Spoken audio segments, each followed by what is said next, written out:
Hello students, कैसे आप सब। तो भैया आयनिक इक्विलिब्रियम नेक्स्ट लेक्चर हम स्टार्ट कर रहे हैं।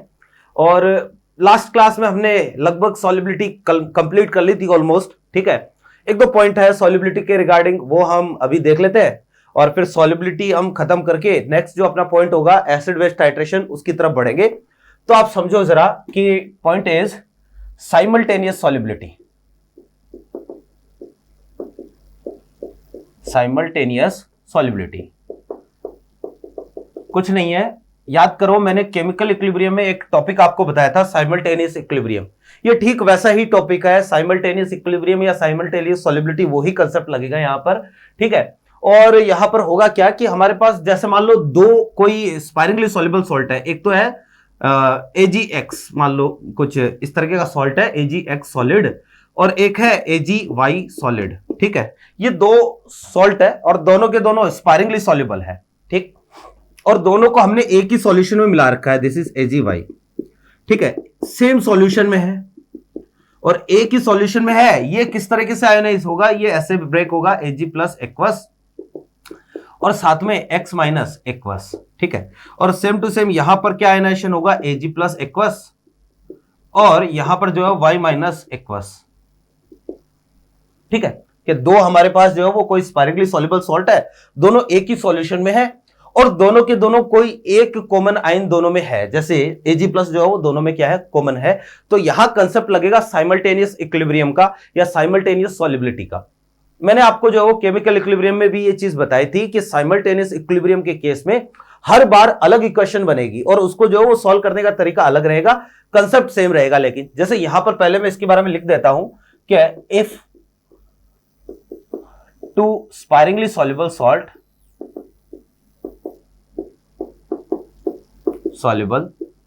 salts are present in same solution and furnishing same या furnishing a common ion।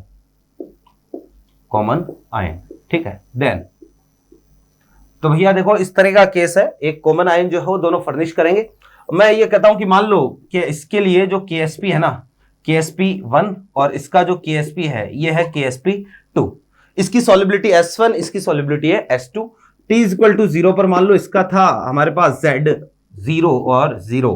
थोड़ी देर बाद में एट इक्विलिब्रियम ये हो गया Z माइनस S1, ये हो जाएगा S1 और ये क्या हो जाएगा S1। ठीक है, फिर देखो कि यहां पर भी ऐसा ही कि मान लो T इक्वल टू 0 पर ये था Z, हमें Z से कोई मतलब नहीं है, क्यों, क्योंकि ये सॉलिड है और ये हो जाएगा 0 और ये भी 0। थोड़ी देर बाद में ये हो जाएगा Z माइनस S2 और ये हो जाएगा S2 और ये भी कितना S2। ध्यान दो कि जो Ag प्लस है ये कॉमन है और Ag प्लस अगर कॉमन है तो मुझे बताओ total Ag plus ion concentration कितनी होगी, यहां पर S1 प्लस S2 और यहां पर कितना हो गया S2 प्लस S1, ये टोटल Ag प्लस हो गया। और यहां पर अगर मैं KsP1 का एक्सप्रेशन लिखूंगा तो KsP1 ये वैल्यू आएगी हमारे पास क्या, Ag plus into x minus और ये आ गया S1 plus S2 into S1, ये हो गई क्वेश्चन नंबर 1। और ठीक ऐसे ही KsP2 का एक्सप्रेशन लिखूंगा तो KsP2 इज इक्वल टू ये क्या हो जाएगा S1 plus S2 into S2, this will be question number 2। अब देखो दो हमारे पास अननोन चीजें S1 और S2, KsP1 KsP2 इन दोनों की वैल्यू क्वेश्चन में गिवन होगी, दो अननोन है और दो ही अपने पास जो है वो इक्वेशन है, तो यहां से हम सॉल्व करके दोनों की वैल्यूज कैलकुलेट कर सकते हैं। What is S1 and S2, these are simultaneous solubility of AgX and AgY। ठीक है, तो इनको ही हम क्या बोलते हैं, साइमल्टेनियस सॉल्युबिलिटी बोलते हैं। तो ये है, और हर बार ध्यान में रखना है अलग तरीके से इक्वेशन बनेगी, बस उसको जो है वो कंसेप्ट ये रहेगा कि जो भी कॉमन आयन है ना उसकी कंसेंट्रेशन कितनी होगी, ये चीज पर आपको फोकस करना है। ठीक, इस पर एक क्वेश्चन हम लेते हैं छोटा सा, फिर हम आगे बढ़ेंगे। जैसे क्वेश्चन के लिए इसको मिटा रहा हूं मैं।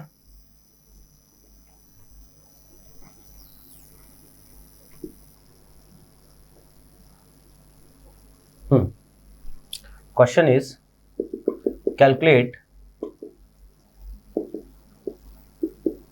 the simultaneous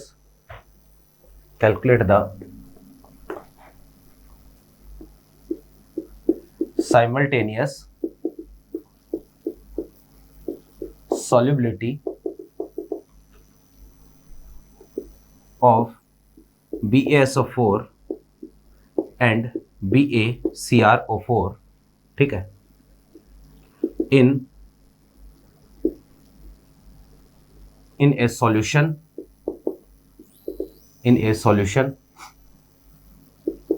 if both salts are present in excess and the ratio of KSP, ठीक है, for both salts is 1:2 and Ba+2 concentration is 2 × 10⁻⁵ molar at saturation equilibrium, ठीक है। कहने का मतलब इक्विलिब्रियम पर आपको Ba+2 की कंसंट्रेशन दे रखी है, दोनों की KSP का रेशियो दे रखा है और साइमल्टेनियस सॉल्युबिलिटी आपको पूछी है। देखो स्टार्ट करते हैं। जैसे अभी हमने 2 इक्वेशन बनाई थी, ठीक वैसे ही हम 2 इक्वेशन पहले बनाएंगे। तो आप यूं समझो कि हमारे पास सबसे पहले BaSO4 के लिए ये कैसे आयनाइज होगा, ये तो सॉलिड होता है, तो Ba+2 ये एक्वस और साथ में यहां पर क्या मिलेगा SO4-2, ये भी क्या है एक्वस, और BaCrO4 ये कैसे आयनाइज होगा, तो BaCrO4 ये भी हमने पानी में मिला रखा और सेम सॉल्यूशन में है, दोनों एक्सेस में है। तो इसका मतलब जितनी भी सॉल्युबिलिटी होनी चाहिए उतना पूरा ये क्या हो जाएगा, डिसॉल्व हो जाएगा CrO4-2, ठीक है। ये लो जी। अब आप समझो कि दोनों में कॉमन आयन कौन सा है, Ba+2 दोनों में कॉमन है और ये दोनों में कॉमन है, तो मैं इसके लिए यू बोलूंगा कि t=0 पर मान लो ये Z और ये भी कितना था Z, इससे हमें कोई मतलब नहीं है। ये 0 और ये 0, ये 0 और ये भी 0। थोड़ी देर में यहां इक्विलिब्रियम जब आएगा तो Z माइनस इसको बोल देता हूं S1, ये S1 और ये भी कितना S1, ठीक है। और यहां जब थोड़ी देर में इक्विलिब्रियम आएगा ये हो जाएगा Z माइनस कितना S2, ये हो जाएगा S2 और ये S2। टोटल जो है वो बेरियम+2 कितना है, टोटल बेरियम+2 हो जाएगा भैया S1 + S2 और ये S1 + S2, ठीक है। अब देखो हमें तो वही बताना क्या, S1 और S2 की वैल्यू बतानी है, ये तो साइमल्टेनियस सॉल्युबिलिटीज है। तो आप यूं समझो कि इसके लिए KSP1 ये तो आ गया हमारे पास कितना S1 + S2 × S1, ये क्वेश्चन नंबर 1, और इसके लिए KSP2 ये आ गया S1 + S2 × S2, ये हो गई क्वेश्चन नंबर 2, ठीक है। तो आपको KSP का रेशियो दे रखा है, तो मैं ये बोलूंगा इक्वेशन 1/2 कर दो, तो KSP1 डिवाइड बाई KSP2, तो KSP1/2 ये तो दे रखा कितना 1/2, और भैया ये है S1 + S2 ये तो कैंसिल हो जाएगा, तो ये आया S1/S2, ठीक है। तो मेरे पास S2 की वैल्यू आ गई कितनी 2S1, ठीक है।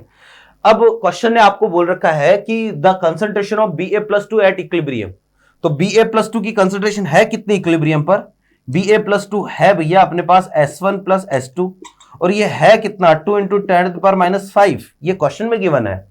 तो मैं काम करता हूं यहां पर S2 की वैल्यू रख देता हूं, तो S2 की वैल्यू रखूंगा 2S1, तो ये हो जाएगा 3S1 = 2 × 10⁻⁵, ठीक है। तो S1 की वैल्यू देख लो निकल के आ गई, S1 विल बी 2/3 × 10⁻⁵, ये तो आ गया S1, ठीक, ये कैलकुलेट करना था। और दूसरा S2 की वैल्यू, अब S1 + S2 हमारे पास कितना है, S1 + S2 जो है वो है 2 × 10⁻⁵, तो यहां से आप जो है वो या इस रेशियो से S2 कैलकुलेट कर सकते हो। मैं ये बोलूंगा S2, तो S2 आ जाएगा कितना 4/3 × 10⁻⁵ मोलर। ये लो, this is all about simultaneous solubility, है ना। और अलग अलग तरीके के क्वेश्चंस में जो है वो ये इक्वेशन हो सकता है अलग अलग तरीके की बन जाए, लेकिन कंसेप्ट आपको इसी तरीके से इसको क्या करना है, सॉल्व करना है। तो ये है भैया साइमल्टेनियस सॉल्युबिलिटी। कब लगेगा, जब 2 स्पारिंगली सॉल्युबल सॉल्ट एक ही सॉल्यूशन में प्रेजेंट हो और दोनों में कम से कम कोई एक आयन जो है क्या हो, कॉमन, दोनों कॉमन आयन जो है वो फर्निश कर रहे हो। ओके, तो नेक्स्ट जो पॉइंट है अपने पास वो इसी से रिलेटेड है और पॉइंट इज एम्फोटेरिज्म, ठीक है। लास्ट पॉइंट है भैया सॉल्युबिलिटी से रिलेटेड और एम्फोटेरिज्म। देखो जरा क्या होता है, इसको मिटा देता हूं। बाकी सॉलिबिलिटी कंप्लीट है। जितने भी केस बनते हैं हमने सारे केस देख लिए और बहुत ही अच्छे से देखे हैं। ठीक है, जेई मेंस और एडवांस में जहां तक पूछ सकता है, जितनी अप्रोच लग सकती है, सारी चीजें हमने देखी है। देखो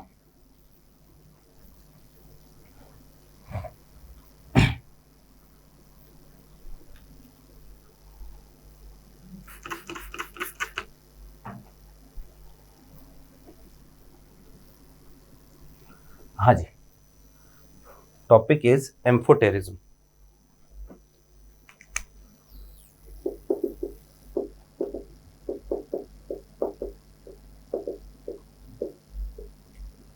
देखो कि हमारे पास कुछ हाइड्रोक्साइड होते हैं ऐसे, ठीक है, जो कि क्या होते हैं, एम्फोटेरिक हाइड्रोक्साइड होते हैं। और एम्फोटेरिक हाइड्रोक्साइड है तो उनकी सॉलिबिलिटी किसी एसिड में भी बहुत ज्यादा होती है और बेस में भी सॉलिबिलिटी बहुत ज्यादा होती है। या आप उसमें एसिड मिला देते हो तो भी सॉलिबिलिटी इंक्रीज हो जाती है, बेस मिलाते हो तो भी सॉलिबिलिटी क्या होती है, इंक्रीज। क्यों? क्योंकि एसिड वो खुद एम्फोटेरिक है, तो एसिड के साथ तो वो बेस की तरह बिहेव करेगा और बेस के साथ वो एसिड की तरह बिहेव करेगा, है ना। मैं ये लिख देता हूं, सम amphoteric hydroxides have high solubility in acid as well as base। ठीक है, फॉर एग्जाम्पल जैसे हमारे पास इसके कुछ एग्जाम्पल है। ठीक है, जैसे हमारे पास यहां पर है जिंक हाइड्रोक्साइड, ठीक है, जैसे एल्यूमिनियम हाइड्रोक्साइड, ठीक है, जैसे CrOH3, ठीक है, ये कुछ हाइड्रोक्साइड है। इनकी सॉलिबिलिटी एसिड में भी ज्यादा होती है, बेस में भी ज्यादा होती है। क्यों? क्योंकि जैसे एग्जांपल के लिए जिंक हाइड्रोक्साइड है, ठीक है, मान लो आपने किसी स्ट्रॉन्ग एसिड मान लो HCl में इसको मिक्स कर दिया, तो HCl में मिक्स करोगे तो एसिड बेस रिएक्शन, ये एसिड ये बेस की तरह काम करेगा, ZnCl2 और साथ में बना लेगा वाटर। ठीक है, और इन स्ट्रॉन्ग बेस जैसे मान लो NaOH में इसको मिक्स कर दिया तो भी जो है इसी तरह की रिएक्शन होगी, ये बनाएगा Na2ZnO2। ठीक है, इस तरीके से ये रिएक्शन कर लेगा और रिएक्शन जब करेगा तो एक तरीके से साथ में जो है वाटर बन जाएगा, उससे कोई फर्क नहीं पड़ेगा क्योंकि एसिड और बेस दोनों के साथ रिएक्शन कर रहा है, तो दोनों में इसकी सॉलिबिलिटी बढ़ जाएगी, रिएक्शन फॉरवर्ड डायरेक्शन में जाएगी। इसको अगर ग्राफ के फॉर्म में हम रिप्रेजेंट करें ना, तो इसको हम कुछ यू रिप्रेजेंट करेंगे। ठीक है, कि भैया ये तो है, यहां पर तो है pH, ये तो है pH और इधर है सॉलिबिलिटी। ठीक है, अब pH है 0 to 14, ठीक है, और यहां पर है pH इक्वल टू 7। तो भैया देखो जरा कि जैसे जैसे आप इसको हम इस तरीके से इंडिकेट करते हैं, अब इसको समझो जरा है क्या, कि आप जैसे जैसे जो इधर जाओगे पीएच कम होगी, यानी कि एक तरीके से मीडियम एसिडिक हो रहा है तो सॉलिबिलिटी क्या हो रही है, बढ़ रही है। ठीक, जैसे जैसे मीडियम बेसिक हो रहा है तो भी सॉलिबिलिटी क्या हो रही है, बढ़ रही है ना। ये तो कैसा है, एसिडिक मीडियम, क्योंकि एसिडिक मीडियम में तो रिएक्शन करके ये सॉल्ट क्योंकि खुद बेस की तरह काम करेगा, और बेसिक मीडियम यहां पर है मीडियम कैसा, बेसिक मीडियम, तो बेसिक मीडियम में ये खुद एसिड की तरह काम करेगा।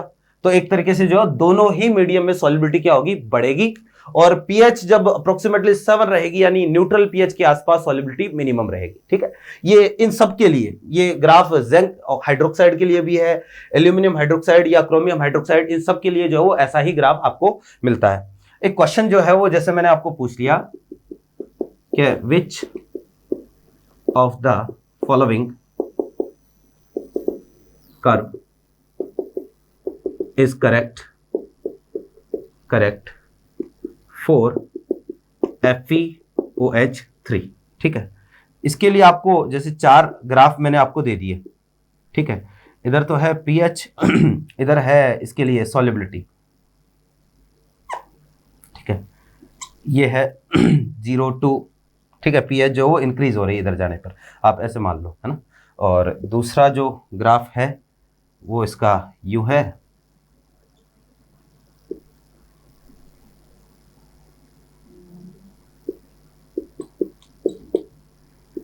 ठीक है। तीसरा एक ग्राफ है,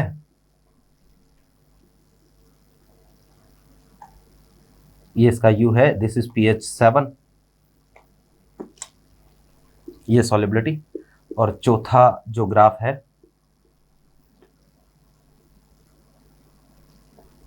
वो इसका यू है, दिस इज pH 7, ठीक है, ये सॉलिबिलिटी।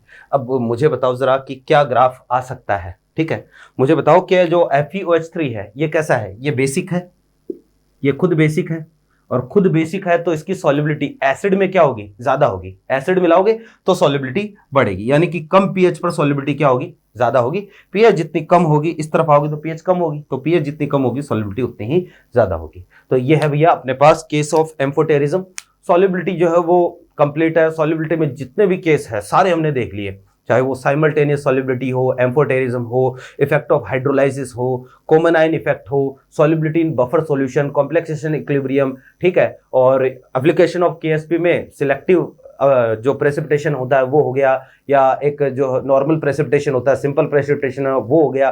तो सारी चीजें हमने सॉलिबिलिटी के रिगार्डिंग जो है बहुत अच्छे से देखी है। अब भैया इस पर प्रैक्टिस आप कितनी करते हो वो आप पर है, ठीक है। अब देखो कि नेक्स्ट जो टॉपिक है, लास्ट, आप ये इसको मान के चलो कि अपने चैप्टर का लास्ट जो टॉपिक है वो हम स्टार्ट करेंगे। तो भाई देखो कि अब इस चैप्टर में एक दो पॉइंट बच रहे हैं, है ना, चैप्टर ऑलमोस्ट कंप्लीट हो गया है, तो एक दो पॉइंट जो बच रहे हैं हम पहले उनको देख लेते हैं कि क्या क्या इसमें बच गया है। एक छोटा सा टॉपिक है जो पहले जो है वो मेरे से रह गया था, और वो टॉपिक है भैया पीएच ऑफ एम्फोटेरिक सॉल्ट। देखना, पीएच ऑफ एम्फोटेरिक सॉल्ट, ये एम्फोटेरिक सॉल्ट क्या होते हैं, इनकी पीएच कैसे कैलकुलेट करते हैं, ये अभी जस्ट हम बात करेंगे। इसके अलावा देखो इसमें जो वो इंडिकेटर बाकी है, इंडिकेटर, और तीसरा पॉइंट जो है वो इसमें है acid base titration, acid base titration. तो इसमें तीन, ये जो टॉपिक है ना, तीन मेजर टॉपिक जो है इसमें बाकी है, pH of amphoteric salt, indicator, और तीसरा है एसिड बेस टाइट्रेशन। हम एक एक करके तीनों को कवर करेंगे। मैं वापस से बोल देता हूं कि भैया छोड़ने वाले कुछ भी नहीं है, पहले जो याद नहीं आया कोई दिक्कत नहीं है, अभी याद आ गया पीएच ऑफ एम्फोटेरिक सॉल्ट, क्योंकि जो है वो इसी से रिलेटेड छोटा सा पॉइंट हम एसिड बेस टाइट्रेशन में भी डिस्कस करेंगे, ठीक है। तो सबसे पहले हम यहीं से अपनी बात स्टार्ट कर लेते हैं। सॉल्युबिलिटी से रिलेटेड सारी बातें तो ऑलरेडी हम कर ही चुके हैं। तो अब देखो कि पीएच ऑफ एम्फोटेरिक सॉल्ट, ये टॉपिक जो है वो जरूरी भी है, और भैया पूछा भी जाता है कई बार, डायरेक्टली जो है वो भी पूछ लेता है। तो पीएच ऑफ एम्फोटेरिक सॉल्ट, ठीक है। देखो जी कि ये एम्फोटेरिक सॉल्ट की पीएच हम कैसे कैलकुलेट करें। आप सोचो कि एम्फोटेरिक सॉल्ट होता क्या है, तो भाई एम्फोटेरिक सॉल्ट एक ऐसा सॉल्ट होता है जो कि H+ दे भी सके और जो H+ ले भी सके, जो दोनों काम कर सके, जिसके पास H+ रिलीज करने के लिए भी हो और जिसके पास जगह एक्सेप्ट करने के लिए भी हो, दोनों काम कर सके, उसको हम क्या बोलेंगे, एम्फोटेरिक सॉल्ट बोलेंगे। अब जैसे एग्जाम्पल से हम इसको समझते हैं कि जो एम्फोटेरिक सॉल्ट है ना, कि इसके लिए जो है वो हम H+ लेने देने की बात कर रहे हैं। जैसे आप ये समझो कि हमारे पास एम्फोटेरिक सॉल्ट है NaHCO3, सोडियम बाइकार्बोनेट, ये एक एम्फोटेरिक सॉल्ट है। क्यों? क्योंकि भाई ये जो है ना, आप देख सकते हो कि इसमें दो चीजें अपने पास, ये कैसे आयोनाइज होगा, ये इस तरीके से आयोनाइज होगा Na+ और HCO3- में। आपको पता है कि जो Na+ है ये तो कभी रिएक्शन में पार्टिसिपेट करता नहीं है, ये खुद तो क्या होता है, स्पेक्टेटर होता है। अब बात करें HCO3- की, तो HCO3- जो है ये H+ रिलीज करेगा तो ये बदलेगा CO3-2 में, और H+ अगर एक्सेप्ट करेगा तो ये कन्वर्ट होगा किसमें, HCO3 में, ठीक है। तो दोनों काम कर सकता है, ये H+ रिलीज भी कर सकता है और H+ एक्सेप्ट भी कर सकता है। तो ये एक तरीके से एम्फोटेरिक अपने पास क्या है, सॉल्ट है, ठीक है। या फिर आप देखो इसकी और भी एग्जांपल है, जैसे NaHS हो गया, ठीक है, या आप देखो NaHC2O4 हो गया, या जो फॉस्फोरस है ना, NaH2PO4 या Na2HPO4, है ना, ये सारे के सारे जो है वो क्या है, एम्फोटेरिक सॉल्ट है। भैया मैं, जो आप सोच रहे हो कि एसिडिक सॉल्ट भी है, बिल्कुल मैं इसी की बात कर रहा हूं, एसिडिक सॉल्ट भी है, कि अगर आप इनको बेस के साथ रिएक्शन करवाओगे ना तो ये सारे के सारे एसिड की तरह बिहेव करेंगे। और बाकी जो अगर इनकी जनरल नेचर हम देखें तो ये H+ रिलीज भी कर सकते हैं और H+ एक्सेप्ट भी कर सकते हैं, दोनों काम कर सकते हैं। अब इस तरीके का जो सॉल्ट होता है, इसके लिए हम पीएच कैसे कैलकुलेट करें, तो पहले तो मैं यहां पर लिख देता हूं कि ए salt which can release and accept and which can release or accept H+ ions, है ना, will be amphoteric, will be amphoteric salt. ठीक है, ये हम एम्फोटेरिक सॉल्ट की बात कर रहे हैं। अभी हमने जो एम्फोटेरिज्म पढ़ा था वो किसी बेस के लिए था कि जो अपने पास कुछ सब्सटेंस होते हैं वो सॉल्ट नहीं थे, वो खुद एसिड या बेस की तरह बिहेव करते हैं, डिपेंड करता है साथ में क्या है। ठीक है, ये जबकि ये सॉल्ट है, ये एसिड बेस रिएक्शन का प्रोडक्ट है ना, और सारे के सारे इनकम्प्लीट न्यूट्रलाइजेशन से बनते हैं, तो ये एसिडिक सॉल्ट भी है। अब इस तरीके का सॉल्ट आपको दे दे तो उसकी पीएच हम कैसे कैलकुलेट करेंगे? एग्जांपल मैंने लिख दिया कि कौन कौन सा सॉल्ट एम्फोटेरिक होगा, इसके अलावा भी कोई भी दे सकता है ना, हमें तो पीएच कैलकुलेट करनी आनी चाहिए। तो ये आपने जो एग्जांपल नोट कर ली होगी, डेफिनेशन नोट कर ली होगी। हम किसी भी एक का एग्जांपल यहां पर लेते हैं, जैसे फॉर एग्जांपल NaHCO3 का एग्जांपल हम लेके चलेंगे, और इस तरीके का जो सॉल्ट है NaHCO3 जो है ना, इसकी पीएच मैं आपको कैलकुलेट करके बताऊंगा कि इस तरीके का NaHCO3 का कोई भी सॉल्यूशन अगर आपको दे दे तो उसकी पीएच कैसे कैलकुलेट करते हैं। ठीक है ना, तो देखो जरा कि फॉर एग्जांपल NaHCO3, भाई देखो कि NaHCO3 सॉल्ट की पीएच जो है वो आपको कैलकुलेट करनी है, तो इसका सॉल्यूशन बनाना पड़ेगा, और सॉल्यूशन के लिए इसको आपको पानी में मिलाना पड़ेगा। और वही बात है कि इसको पानी में मिलाओगे तो यहां से आपको क्या मिलेगा? HCO3 बाइकार्बोनेट आयन मिलेगा। और क्योंकि Na+ तो रिएक्शन करने वाला है नहीं, तो रिएक्शन किसकी होगी? इसी बाइकार्बोनेट आयन की होगी। ये बाइकार्बोनेट आयन जो है ना, यही रिएक्शन करेगा। कैसे रिएक्शन करेगा? तो देखो, बाइकार्बोनेट आयन दो तरीके से बिहेवियर शो कर सकता है। एक तो ये बिहेवियर शो कर सकता है कि HCO3 माइनस आयन वाटर के साथ इंटरेक्ट करके इसका आयनाइजेशन पॉसिबल है। आयनाइजेशन हो गया H+ और CO3 -2 में। ठीक है, और मुझे बताओ ये H2CO3 का बाइकार्बोनेट कहां से आता है? H2CO3 से आता है। और ये H2CO3 का कौन सा आयनाइजेशन है? फर्स्ट आयनाइजेशन है कि सेकंड आयनाइजेशन है? This is second ionisation of H2CO3। तो इस रिएक्शन के लिए मैं लिखूंगा Ka2 ऑफ H2CO3। तो Ka2 का एक्सप्रेशन देखो क्या आएगा? Concentration of H+, concentration of CO3 -2 and divide by concentration of HCO3-। ठीक है, ये इस तरीके से जो है वो इसका एक्सप्रेशन हम लिखेंगे Ka2 ऑफ H2CO3। ओके, ठीक है। तो एक तो जो है H2CO3 पानी में इस तरीके की रिएक्शन परफॉर्म कर सकता है।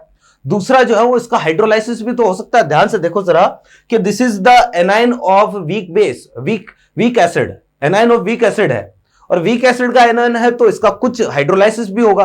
तो अगर ये हाइड्रोलाइसिस में पार्टिसिपेट करेगा HCO3- तो H2O के साथ रिएक्शन करके ये एक तरीके से H2 का H+ क्या कर लेगा? खींच लेगा, और खुद कन्वर्ट हो जाएगा H2CO3, और साथ में जो है ना ये एक तरीके से यहां से OH- क्या कर देगा? रिलीज कर देगा, और नेट सॉल्यूशन जो है वो कैसा हो जाएगा? बेसिक हो जाएगा। तो HCO3- का यहां पर हाइड्रोलाइसिस भी हो सकता है। अगर इसका हाइड्रोलाइसिस हुआ तो यहां पर मैं लिखूंगा KH। तो KH का एक्सप्रेशन देखो जरा कैसे आएगा कि concentration of HCO3, concentration of OH- divide by concentration of HCO3-। ये इसका हमारे पास क्या आ गया? KH। ठीक है, मैं अगर इस रिएक्शन को दोनों तरफ H+ से मल्टीप्लाई और H+ से डिवाइड कर दूं, है ना, तो ध्यान से देखो कि KH की एक्सप्रेशन तो हमारे पास ये आया H2CO3 की कंसंट्रेशन। ध्यान से देखिएगा, OH- H+ से मैंने मल्टीप्लाई कर दिया, डिवाइड बाय HCO3- और H+ से मैंने डिवाइड भी कर दिया। तो ध्यान से देखना, ये जो एक्सप्रेशन है, what is this expression indicate Kw। ठीक है, ये तो Kw हो गया, और साथ में देखना H2CO3, H+ और HCO3-, ये क्या है? This is 1/Ka। ये जो है वो अपने पास है 1/Ka। तो KH का जो रिलेशन आता है ये हमारे पास ये आया Kw डिवाइड बाय Ka1। ठीक है, ये फर्स्ट आयोनाइजेशन कांस्टेंट से होगा ना। फर्स्ट बार H2CO3 को पहली बार तोड़ो, कैसे टूटेगा? H+ और HCO3- में, है ना। तो जब आप Ka1 की एक्सप्रेशन लिखोगे तो ऊपर तो आएगा, ऊपर प्रोडक्ट डिवाइड बाय रिएक्टेंट, और ये उसका क्या है? उल्टा है। तो ये हमारे पास KH = Kw डिवाइड बाय क्या आया? Ka1। अब ध्यान से देखना कि हम यहां पर ये मान के चलते हैं कि भैया जो कार्बोनेट आयन है ना, जो कार्बोनेट आयन है उसकी कंसंट्रेशन और जो बाइकार्बोनेट आयन है इसकी कंसंट्रेशन, ये दोनों जो है वो ऑलमोस्ट सेम होगी। देखना कैसे कि ये दोनों रिएक्शन एक ही कंटेनर में हो रही है, और दोनों रिएक्शन में ध्यान से देखो, एक में H+ है और दूसरे में क्या है? OH- है। और H+ और OH- जो है ये दोनों आपस में क्या करेंगे? रिएक्शन करेंगे, और दोनों आपस में रिएक्शन करेंगे। तो मुझे बताओ, इधर H+ कम हुआ, रिएक्शन किधर गई? Forward direction. और दूसरा इधर OH माइनस कम हुआ तो रिएक्शन किधर गई, फॉरवर्ड डायरेक्शन में। तो होता यह है कि ये दोनों रिएक्शन एक दूसरे को फॉरवर्ड डायरेक्शन में धकेलती है, कि नीचे वाली रिएक्शन ऊपर वाली को फॉरवर्ड में लेके जाएगी, ऊपर वाली रिएक्शन नीचे वाली को फॉरवर्ड में लेके जाएगी, और दोनों रिएक्शन एक दूसरे को फॉरवर्ड डायरेक्शन में जो है वो धकेलती है। तो होगा ये कि यहां पर HCO3 माइनस और जो दूसरा अपने पास जो है वो अपने पास क्या है, CO3-2, ठीक है।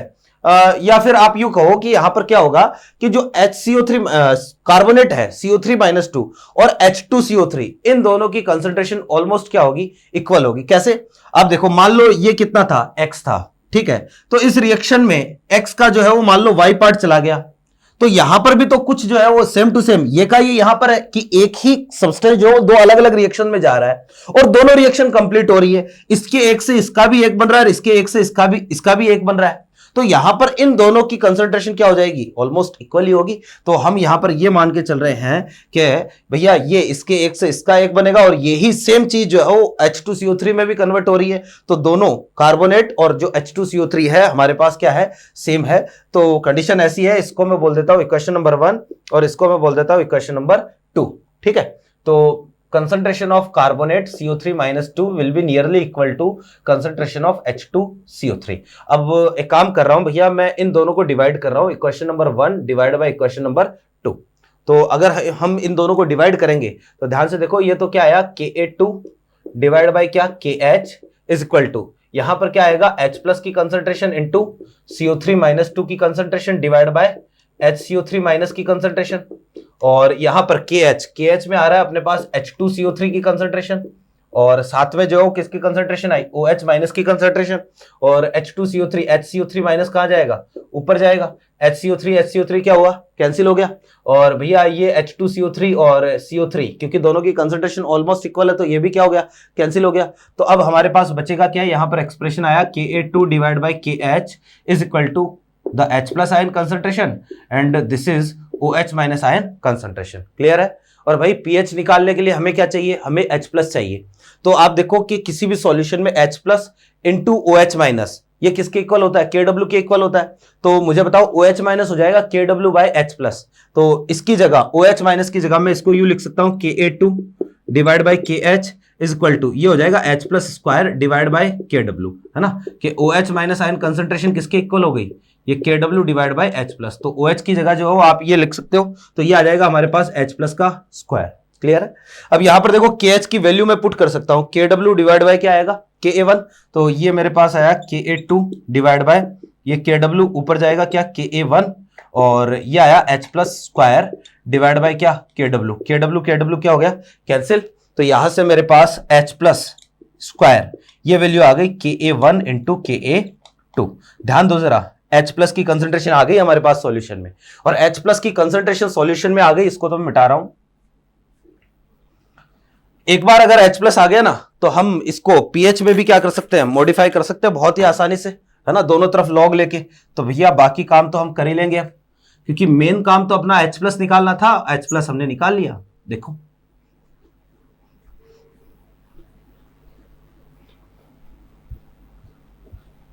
देखिएगा कि यहां से जो है वो H प्लस आयन कंसंट्रेशन कितनी दिख रही है आपको, ये आ गया under the root Ka1 into Ka2, ठीक है। ये आ गई हमारे पास H प्लस आयन कंसंट्रेशन।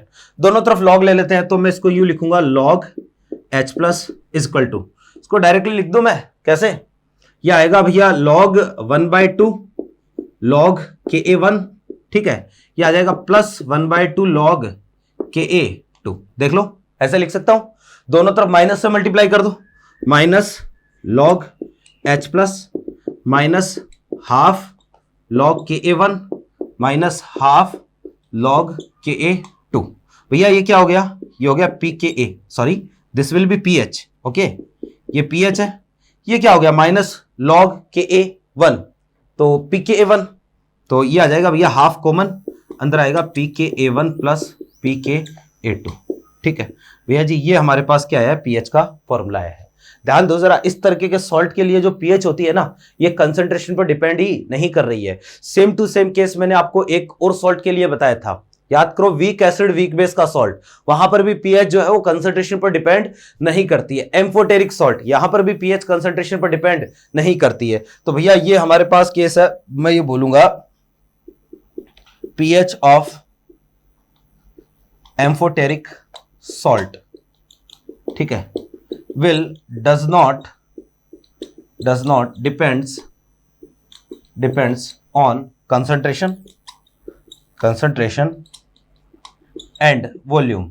तो इस तरीके का जो सॉल्ट है ना, इसकी पीएच ना तो कंसंट्रेशन पर डिपेंड करेगी और कंसंट्रेशन पर डिपेंड नहीं कर रही है तो ये वॉल्यूम पर भी डिपेंड नहीं करेगी। ठीक, अब आप देखो जरा चलो ठीक है भाई, आपको जो है ना ये डेरिवेशन भले ही आप याद रखो या ना रखो, आपको ये तरीका जरूर ध्यान में रखना है कि एक तरीके से इस तरीके का जो सॉल्ट होता है ना, उसके लिए हमने पीएच कैसे कैलकुलेट करी।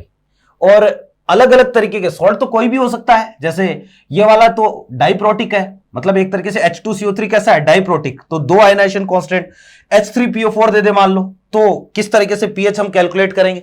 तो ध्यान ये रखना है कि भैया यहां पर हमारे पास 2 चीजें आई, एक तो pKa1 एक pKa2, ठीक है, बस इसी से हम क्या करेंगे, पीएच कैलकुलेट करेंगे। जैसे जितने भी अलग अलग तरीके के सॉल्ट है, मैं इन सब के लिए जो पीएच का तरीका लिखूंगा।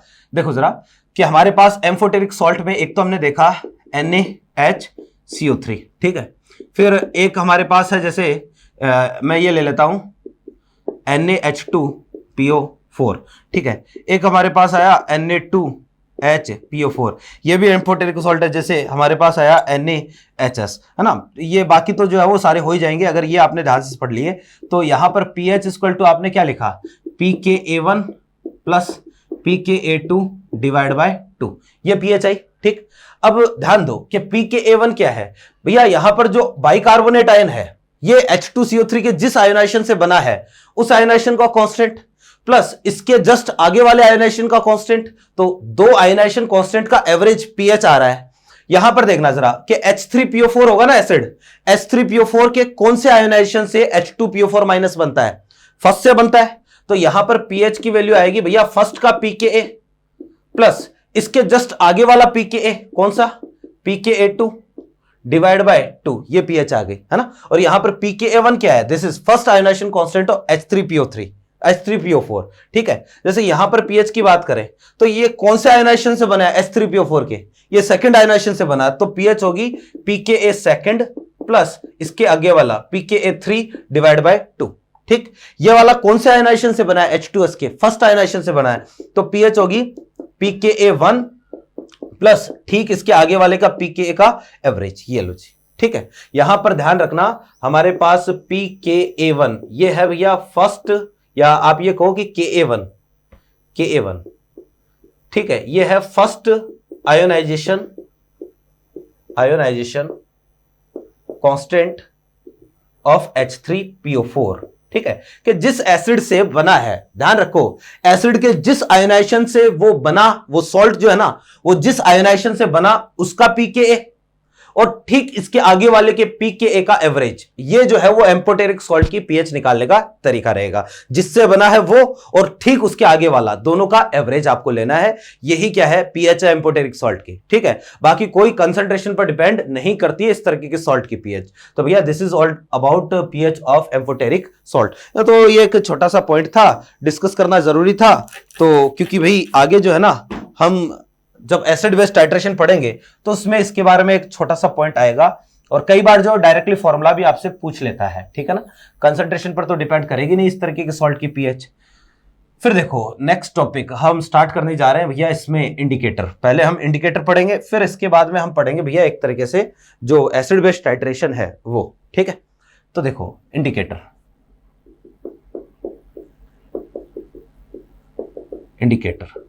ठीक है, देखो जी भाई इंडिकेटर क्या है, तो जो वर्ड है इंडिकेटर इसी में छिपा हुआ है। इंडिकेटर का मतलब इंडिकेट करने वाला, ठीक है।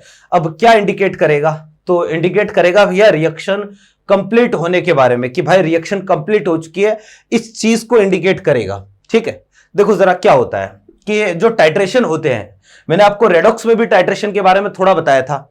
तो जो टाइट्रेशन होते हैं ना, उन टाइट्रेशन में जैसे हमारे पास हम HCl वर्सेस NaOH, ये टाइट्रेशन करवा रहे हैं। यहां NaOH जो है ना, ये है टाइट्रेंट, ठीक है, या NaOH जो है वो एक तरीके से आप मिला रहे हो एनालाइट में, तो हमारे पास कंडीशन ऐसी है कि ऊपर से हम ब्यूरेट में NaOH मिला रहे हैं, यहां पर तो हमने NaOH ले रखा है, और नीचे जो है फ्लास्क जो है इसमें हमने यहां पर HCl ले रखा है, ठीक है, ये कंडीशन है। अब हम ड्रॉप बाय ड्रॉप करके क्या करते हैं, NaOH और HCl, हम ड्रॉप बाय ड्रॉप करके जो है वो HCl में NaOH मिलाते हैं, और धीरे धीरे HCl न्यूट्रलाइज होता है। समस्या ये कि यार NaCl, NaOH और HCl ये दोनों के दोनों ट्रांसपेरेंट होते हैं, और इनकी रिएक्शन से जो बना NaCl वो भी ट्रांसपेरेंट है, मतलब उसका सॉल्यूशन भी कैसा, ट्रांसपेरेंट। पानी तो ट्रांसपेरेंट होता ही है कि भाई मेरे ये दोनों रिएक्शन करके क्या बनाएंगे, NaOH और HCl रिएक्शन करके NaCl और वाटर बनाएंगे। तो भैया ये दोनों ट्रांसपेरेंट, NaCl का एक्वस सॉल्यूशन भी ट्रांसपेरेंट, पानी ऑलरेडी ट्रांसपेरेंट होता ही है। तो हुआ ये कि यार हम कितना NaOH मिलाएं कि नीचे रखा HCl पूरा न्यूट्रलाइज हो जाए। तो नीचे रखा HCl कब न्यूट्रलाइज होगा हमें तो पता ही नहीं चलेगा ना, क्योंकि कोई कलर चेंज वगैरह नहीं हुआ, HCl भी कैसा है, ट्रांसपेरेंट, NaOH भी ट्रांसपेरेंट, मिलाते जाओ, हमें क्या पता चलेगा कि नीचे रखा HCl पूरा न्यूट्रलाइज हो गया। तो इसके लिए हम क्या करते हैं, इसमें 2-3 drop, 2 to 3 drops of indicator काम में लेते हैं, इसमें 2-3 ड्रॉप हम इंडिकेटर की काम में लेते हैं, ठीक है। जैसे कॉमन इंडिकेटर हम एसिड बेस टाइट्रेशन में काम में लेते हैं, एक तो फिनोफ्थलीन होता है, ठीक है, एक मिथाइल ऑरेंज होता है, ठीक है, मैं एक बार ये रफली लिख रहा हूं, आपको नोट नहीं करना है। और एक जैसे ब्रोमोथायोल ब्लू होता है, ब्रोमोथाइमोल ब्लू, ठीक है, तो और भी कई होते हैं, ठीक है ना, लेकिन जनरली हम ये 2-3 इंडिकेटर है ये ज्यादा काम में लेते हैं। तो भैया इनमें से मान लो आपने फिनोफ्थलीन मिला दिया, अब फिनोफ्थलीन का एसिडिक मीडियम में कलर अलग होगा और इसका बेसिक मीडियम में कलर अलग होगा। तो क्या होगा ना कि जैसे ही नीचे रखा HCl कंप्लीटली न्यूट्रल हो गया, अगर आपने एक ड्रॉप भी NaOH की मिला दी तो मीडियम कैसा हो जाएगा, बेसिक हो जाएगा, और बेसिक मीडियम आते ही जो फिनोफ्थलीन है ये अपना कलर क्या कर देगा, बदल देगा, और कलर बदल देगा तो हम जो इसको बंद कर देंगे, पता चल जाएगा कि रिएक्शन में एंड पॉइंट आ चुका है और नीचे रखा HCl पूरा क्या हो चुका है, कंप्लीट हो चुका है, ठीक है। अब ये तो होता है इसका प्रोसेस, ठीक। तो इंडिकेटर क्या है भैया, इंडिकेटर ऐसे सब्सटेंस है जो कि क्या करते हैं, जिनका कलर अलग होता है, एसिडिक मीडियम में अलग कलर होगा, बेसिक मीडियम में अलग कलर होगा, और वो अपना कलर चेंज करके रिएक्शन के कंप्लीट होने के बारे में इंफॉर्म करेंगे, ठीक है। उनको क्या बोलते हैं, इंडिकेटर बोलते हैं। पहले मैं इसके बारे में लिख देता हूं, तो भैया substance which gives information about completion of reaction in acid base titration, ठीक है, is known as indicator, ठीक। अब देखो इंडिकेटर के बारे में आपको जो है वो एक दो अलग अलग पॉइंट ध्यान में रखने हैं। तो आपको ये ध्यान में रखना है, indicator have different color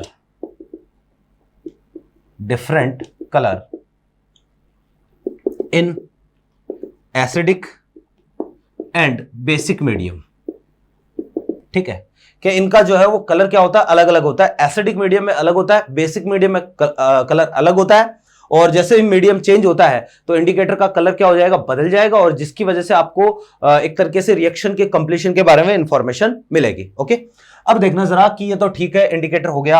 अब भाई थ्योरी ऑफ इंडिकेटर, के इंडिकेटर को एक्सप्लेन करने के लिए कितनी थ्योरीज अपने पास है, हम ये पढ़ने वाले हैं। देखो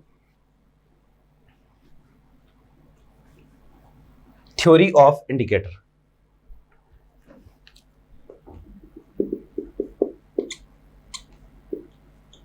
थ्योरी ऑफ इंडिकेटर।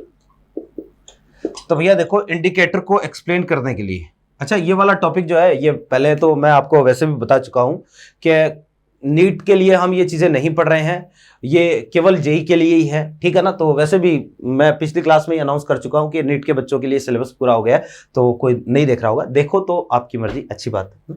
तो थ्योरी ऑफ इंडिकेटर देखना जरा। सबसे पहले इंडिकेटर को एक्सप्लेन करने के लिए 2 थ्योरीज दी जाती है। सबसे पहले ओस्टवाल्ड थ्योरी, ठीक है, ओस्टवाल्ड थ्योरी, या इसको ओस्टवाल्ड टिप्पो थ्योरी भी बोलते हैं। ओस्टवाल्ड थ्योरी बोल दो, ओस्टवाल्ड टिप्पो थ्योरी बोल दो, एक ही बात है, ठीक है। अब भैया देखो ये क्या कहता है, ओस्टवाल्ड ये कहता है कि इंडिकेटर जो है ना वो खुद वीक एसिड या वीक बेस होते हैं। खुद क्या होते हैं? वीक एसिड या फिर वीक बेस होते हैं। और अपोजिट मीडियम में ये क्या हो जाते हैं? आयोनाइज हो जाते हैं, ठीक है। जैसे मान लो हमारे पास वीक एसिड है CH3COOH, ठीक है। अब जब तक ये CH3COOH फॉर्म में है ना, मतलब अगर ये इसी फॉर्म में है तो अनआयोनाइज्ड है, इस फॉर्म में कलर अलग होगा। लेकिन जैसे ही मीडियम अपोजिट करोगे, मान लो आपने जो वो एक तो इसमें HCl मिला रखा है, तब तो कोई दिक्कत नहीं है। एक साथ में अगर आपने इसमें अपोजिट मीडियम मिला दिया, NaOH मिला दिया, तो ये जो है वो इसके साथ एसिड बेस रिएक्शन करके खुद क्या हो जाएगा? आयोनाइज हो जाएगा। CH3COO- में आयोनाइज होगा ही होगा, क्योंकि आपको पता है कि एसिड बेस रिएक्शन में सॉल्ट और वाटर तो बनेगा ही बनेगा। तो ये क्या हो जाएगा? Ionize. This is ionized part and this is unionized part, ठीक है। तो ऐसा ही होता है किसी इंडिकेटर के साथ कि इंडिकेटर खुद जो है वो क्या होता है? या तो वीक एसिड होते हैं या फिर क्या होते हैं? वीक बेस होते हैं, ठीक। और क्या होता है कि अपोजिट मीडियम मिलाते ही क्या हो जाएंगे? इनका आयोनाइजेशन हो जाएगा। और भैया इनके आयोनाइज्ड और नॉन आयोनाइज्ड पार्ट का कलर क्या होता है? अलग अलग होता है। और उसकी वजह से जो है हमें रिएक्शन के कंप्लीट होने की इंफॉर्मेशन मिलती है। मैं पहले इसके बारे में लिख देता हूं, फिर हम इसको समझते हैं कि अकॉर्डिंग टू दिस थ्योरी, ठीक है, indicators are weak acid और वीक बेस, ठीक है। इंडिकेटर खुद क्या होते हैं? वीक एसिड होते हैं या फिर वीक बेस होते हैं, है ना। And gets ionized in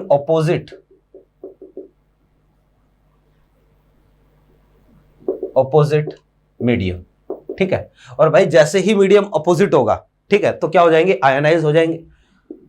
the colour of their ionised and non ionized part, ठीक है। The colour of their ionised and non ionized part will be different,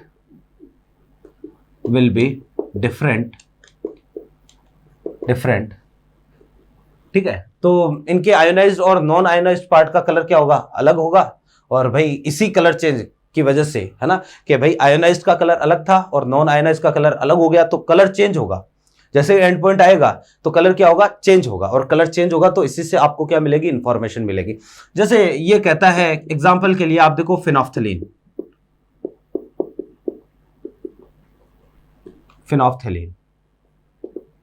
ठीक है। फिनोफ्थलीन जो होता है इसको हम HPH से इंडिकेट करते हैं, ठीक है। HPH से इंडिकेट करते हैं। और फिनोफ्थलीन एक वीक एसिड इंडिकेटर है। This is weak acid indicator, ठीक है। ये खुद क्या होता है? एक वीक एसिड इंडिकेटर होता है। और वीक एसिड इंडिकेटर होता है तो होगा ये कि HPH, ये है ना, ये क्या है? वीक एसिड है। और वीक एसिड है तो जैसे ही बेसिक मीडियम अगर आप मिलाओगे, बेसिक मीडियम, तो बेसिक मीडियम मिलाते ही ये जो आयोनाइज हो जाएगा H+ और PH- में। इस तरीके से ये क्या हो जाएगा? आयोनाइज हो जाएगा। और अगर जो है वो ionize, this is non ionized part, ये तो है इसका नॉन आयोनाइज्ड पार्ट। और ये वाला जो है ना, ये है इसका आयोनाइज्ड पार्ट, ठीक है। तो PH- is ionised and HPH is non ionized part. और भैया अगर आप एसिडिक मीडियम मिला दोगे तो एसिडिक मीडियम में ये रिएक्शन किधर आ जाएगी? बैकवर्ड आ जाएगी, यानी कि आयोनाइज्ड पार्ट जो अगेन नॉन आयोनाइज्ड पार्ट में कन्वर्ट हो जाएगा, ठीक है। अब होता यह है कि भैया एसिडिक मीडियम में तो, ठीक है, या फिर जब ये नॉन आयोनाइज्ड फॉर्म में है तब इसका कोई कलर नहीं होता, ये होता कलरलेस, ये कलरलेस होता है। और जैसे ही मीडियम चेंज हुआ, बेसिक मीडियम, और बेसिक मीडियम में क्या हो जाएगा? आयोनाइज्ड, तो इस फॉर्म में ये होता है पिंक कलर का। इस फॉर्म में कैसा होता है? पिंक कलर का। तो भैया देखो जरा कि जैसे ही मीडियम जो है वो बेसिक हुआ, बेसिक होते ही इसने जो कलर को क्या कर दिया? बदल लिया। सॉल्यूशन कलरलेस से कैसा हो जाएगा?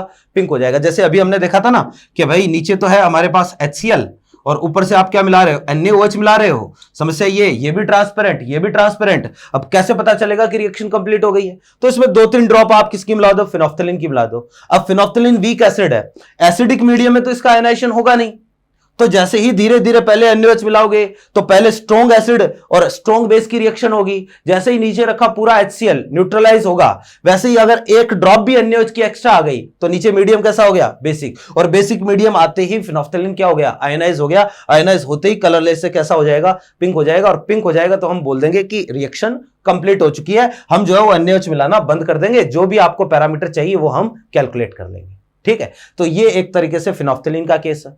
ऐसा ही जो है वो सेम टू सेम होता है भैया मिथाइल ऑरेंज के साथ। इसको मिटा रहा हूं मैं। ठीक है, सेकंड जो इंडिकेटर है ना अपने पास वो है मिथाइल ऑरेंज। ठीक है, मिथाइल ऑरेंज। तो मिथाइल ऑरेंज जो है ना ये एक वीक बेसिक, इसको हम MEOH से इंडिकेट करते हैं, MEOH, और ये खुद जो है वो एक वीक बेस इंडिकेटर होता है, वीक बेस इंडिकेटर। ठीक, तो कहने का मतलब यह है कि मिथाइल ऑरेंज है, अब ये वीक बेस है, जब तक मीडियम बेसिक है तब तक तो कलर चेंज होगा नहीं, क्योंकि बेस में आयनाइज नहीं होगा। तो जैसे ही मीडियम एसिडिक होगा, एसिडिक मीडियम, तो एसिडिक मीडियम होते ही ये जो है वो कन्वर्ट हो जाएगा Me+, और क्योंकि बेस है तो क्या रिलीज होगा, OH-। और अगर जो है वो आप इस आयोनाइज्ड पार्ट को, है ना, ये तो कैसा है, this is non ionized part, non ionized part, and this is ionized part, ionised part. तो अगर आप क्या करोगे, इस आयोनाइज्ड पार्ट को एसिडिक मीडियम में मिला दोगे, सॉरी बेसिक मीडियम में मिला दोगे, तो जैसे ही बेसिक मीडियम में मिलाओगे तो रिएक्शन किधर आ जाएगी, बैकवर्ड आ जाएगी। इन दोनों का कलर अलग अलग होता है। ठीक है, तो भैया इसके नॉन आयोनाइज्ड पार्ट का इसका कलर होता है ऑरेंज, ऑरेंज या येलो टाइप, है ना, और ये जो है ये होता है रेड कलर का। तो भैया जी जैसे ही मीडियम जो है वो नीचे एसिडिक में कन्वर्ट हुआ, ये खुद तो बेस है, और मीडियम जैसे ही चेंज होगा तो इसका कलर ऑरेंज से कैसा हो जाएगा, रेड हो जाएगा, और रेड होते ही जो हम वही ऊपर से जो एसिड या बेस जो भी मिलाना है वो बंद कर देंगे, और जो भी कैलकुलेशन करनी है वो हम कर लेंगे। ठीक है, तो इस तरीके से जो है वो इंडिकेटर काम करते हैं, है ना। ये तो है ओस्टवाल्ड थ्योरी। एक और होती है जिसको हम बोलते हैं बेंजोइड क्विनोनॉइड थ्योरी। देखो जरा उसकी बात हम करते हैं, इसको मैं मिटा देता हूं।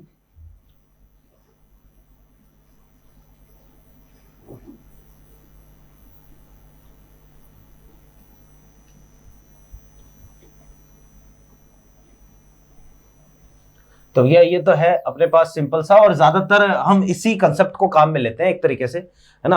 हालांकि दोनों जो कंसेप्ट है ना, बेंजोनॉइड और क्विनोनॉइड, ठीक है, थ्योरी हो गई और एक ओस्टवाल्ड थ्योरी हो गई, दोनों ऑलमोस्ट सिमिलर सी है, ज्यादा डिफरेंस नहीं आता है, क्योंकि उसमें भी एक तरीके से आयोनाइजेशन ही होता है। तो सेकंड जो थ्योरी है वो है भैया बेंजोनॉइड, बेंजोनॉइड क्विनोनॉइड थ्योरी, या इसको केवल क्विनोनॉइड थ्योरी भी बोलते हैं। ठीक है, देखो कि ये थ्योरी कहती है कि भाई जो इंडिकेटर है ना ये एक्चुअल में एरोमेटिक कंपाउंड होते हैं और दो फॉर्म में एग्जिस्ट करते हैं, एक तो बेंजेनॉइड फॉर्म, एक क्विनोनॉइड फॉर्म। ठीक है, और होता यह है कि दोनों फॉर्म लगातार एक दूसरे में कन्वर्ट होते रहते हैं, और दोनों का कलर क्या होता है, अलग अलग होता है, और इसी कन्वर्जन की वजह से कलर चेंज होता है, तो हमें एक तरीके से रिएक्शन कंप्लीट होने की इंफॉर्मेशन मिलती है। पहले मैं इसको लिख देता हूं, according to this theory, indicators have two tautomeric form, benzenoid and quinonoid। ठीक है, both form have different colors,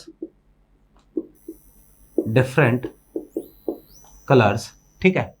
तो दोनों के दोनों फॉर्म जो है ना इनका कलर क्या होता है, डिफरेंट होता है। ठीक है, और दोनों का कलर डिफरेंट होता है तो हम यहां पर ये बोलेंगे कि भाई अच्छा एक चीज और मैं पहले लिख देता हूं, इन एसिडिक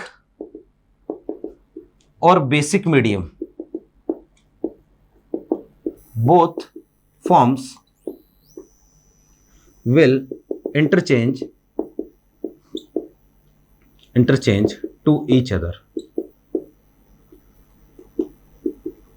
ठीक है, कि भैया ऐसा है कि आपको पता है कि जो टोटोमेरिज्म होती है ना, वो एसिड या बेस कैटलाइज्ड होती है। अब टोटोमेरिज्म अगर आपको नहीं पता है तो भैया ये आपके ऑर्गेनिक का कंसेप्ट है, जहां पर आइसोमेरिज्म आती है और वहां एक स्ट्रक्चरल आइसोमेरिज्म का ही पार्ट है टोटोमेरिज्म, ठीक है।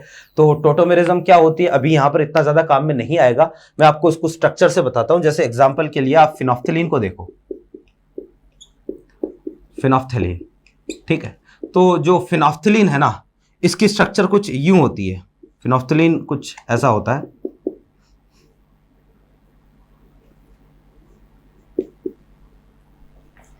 इस तरीके की स्ट्रक्चर होती है फिनोफ्थलीन।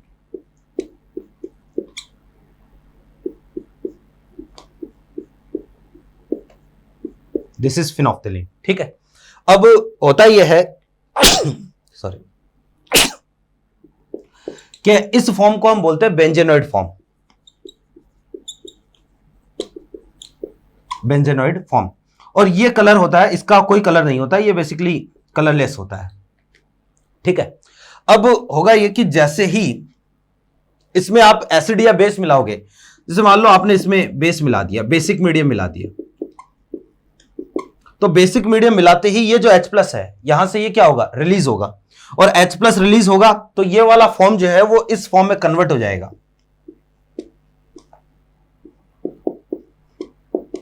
ये जो फॉर्म है ये एक्चुअल में इस फॉर्म में कन्वर्ट हो जाएगा इस तरीके से। ये OH, यहां डबल बॉन्ड, और इसको हम बोलते हैं क्विनोइड या क्विनोनोइड।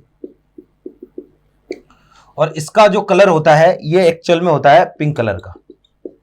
और अगर आप इसमें अगेन H+ मिला दो तो ये रिएक्शन वापस से किधर आ जाएगी, बैकवर्ड आ जाएगी। तो इस तरीके से एक दूसरे में लगातार कन्वर्जन होता रहता है। जैसे मीडियम चेंज होता है, ये वाला इसमें बदल जाता है, मीडियम अगेन चेंज हुआ तो ये वाला वापस से इसमें बदल गया, और कलरलेस से पिंक, पिंक से कलरलेस। इस तरीके से दोनों एक दूसरे में क्या होते रहते हैं, इंटरचेंज होते रहते हैं। और इंटरचेंज होंगे तो कलर चेंज होगा, कलर चेंज होगा तो हमें रिएक्शन के कंप्लीशन की इंफॉर्मेशन मिल जाएगी। ये कन्वर्जन किस तरीके से होता है, कैसे नहीं होता है, इस पर हम नहीं जाएंगे, ये आपके टोटोमेरिज्म का पार्ट है। या तो आपने पढ़ ली होगी तो आप अपने आप कर लोगे, नहीं पढ़ी है तो आप आगे पढ़ोगे, है ना। और वैसे भी इतना ज्यादा कोई जरूरी नहीं है स्ट्रक्चर से। कई बार स्ट्रक्चर बना के जरूर पूछ लेता है कि भाई जैसे विच इज बेंजेनॉइड और क्विनोनॉइड फॉर्म के बारे में इस तरीके से पूछ लेता। होता यह है कि ये जो ग्रुप होता है ना, इसको एक तरीके से क्विनोन बोलते हैं, तो इसी से रिलेटेड होता है क्विनोनॉइड फॉर्म। और यहां पर ये जो फॉर्म होता है ये अपने पास बेंजेनॉइड फॉर्म होता है, ठीक है ना। अब देखो कि ये तो एक तरीके से बात हो गई हमारे पास इंडिकेटर की, कि भाई इंडिकेटर की थ्योरी क्या है, किस तरीके से काम करती है, ठीक है। अब क्लास जो है मेरे ख्याल से थोड़ी सी लेंथी हो जाएगी, तो इसलिए जो है क्लास को हम आज तो यहीं पर कंप्लीट करते हैं। नेक्स्ट क्लास में जो है वो हम बात करेंगे, एक तरीके से आप ये मान के चलो कि जो भी अपने पास इंडिकेटर है, किसी इंडिकेटर की पीएच कैसे कैलकुलेट करते हैं, और पीएच रेंज क्या होती है इंडिकेटर की, जो कि बहुत ही जरूरी है, और किस कंडीशन पे हमें कलर दिखाई देगा, कलर दिखाई नहीं, कहने का मतलब ये है कि हम इंडिकेटर को नेक्स्ट क्लास में कंप्लीट करेंगे। और लास्ट जो अपना टॉपिक है एसिड बेस टाइट्रेशन, वो हम नेक्स्ट क्लास में स्टार्ट करेंगे, ठीक है। तो उम्मीद करते हैं आज की क्लास आपके समझ में आई होगी। इंडिकेटर की बाकी की बातें हम करेंगे नेक्स्ट क्लास में, ठीक है। तो यहां से हम कंटिन्यू करते हैं अगली क्लास में। बहुत बहुत थैंक यू।